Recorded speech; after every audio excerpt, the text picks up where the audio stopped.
was not a joke. Itong Gabriela nag-file sa akin, maybe you might want to be lectured on. It was not a joke when I said it in anger. It was not a joke when I narrated it. I was not waiting for a laughter. Diretso-diretso ako na.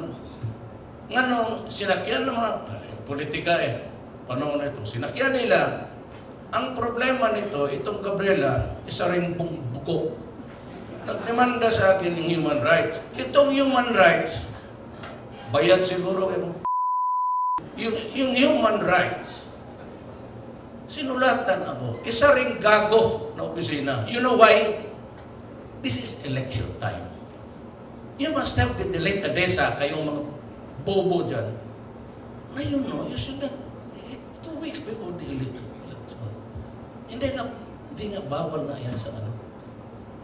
Bawal yan sa kumilig. Yan to sway passions and para ka kasing you add fire. Tapos yung ako ang I am a candidate for the presidency. Bakit po ako sulatan? Ano, what is your ground? Hoy, mga wala na kayong ginawa sa kabubuhan ninyo. Bakit po? What is the malice there? Bakit po ako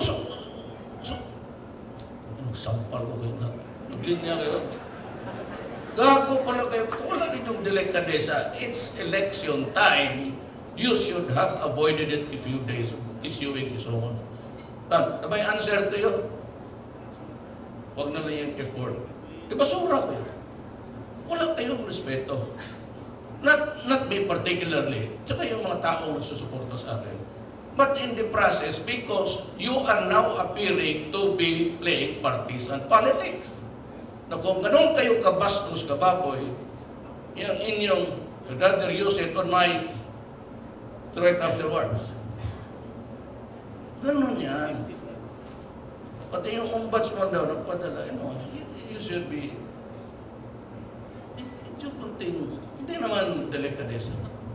God, use your gray matter between your ears. That's what I'm saying to you.